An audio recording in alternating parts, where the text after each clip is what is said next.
बार्टी म्हणजेच डॉक्टर बाबासाहेब आंबेडकर संशोधन आणि प्रशिक्षण संस्थेच्या वतीने पालखी सोहळ्यामध्ये संविधान दिंडी काढत संविधानाचा जागर करण्यात आलाय। साताऱ्याच्या फलटणमध्ये या संविधान दिंडीचं आगमन झाल्यावरती डॉक्टर बाबासाहेब आंबेडकर चौकात संविधानाचं वाचन करून दिंडीचं स्वागत करण्यात आलं। या प्रसंगी फलटण नगर परिषदेच्या मुख्य कार्यकारी अधिकाऱ्यांसह अनेक मान्यवरांनी उपस्थिती दर्शवत बार्टीच्या संविधान दिंडीला शुभेच्छा दिल्या। बार्टीचे महासंचालक सुनील वारे यांच्या मार्गदर्शनाखाली संविधान दिंडी कार्यक्रमाचं आयोजन करण्यात आलं असून या प्रसंगी बार्टीचे कर्मचारी आणि वारकरी मोठ्या संख्येने उपस्थित होते।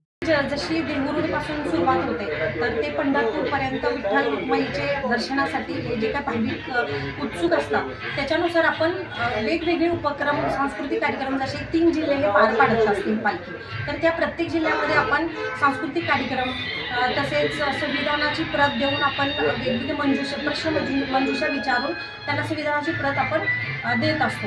तसेच प्रस्ताविका हे जेवढे उपस्थित असलेले वारकरी आहेत किंवा बंधू आहेत त्यांना आपण प्रस्ताविका देऊन त्यांचं स्वागत करतो।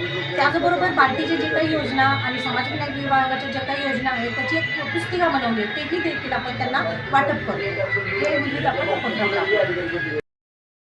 आव्हान मानण्यापेक्षा विनंती आहे की आपण गेली अनेक वर्ष ज्याप्रमाणे भारतीय संविधानाचा प्रचार आणि प्रसार करता तो कौतुकास्पद आहे, आदर्शवत आहे। अशाच पद्धतीचा प्रचार आणि प्रसार यापुढेही जनसामान्यांच्यामध्ये झाला पाहिजे आणि होईल अशी अपेक्षा व्यक्त करतो। आणि बार्टीनं जो आयोजित केलेला हा उपक्रम आहे त्याला मी शुभेच्छा देतो।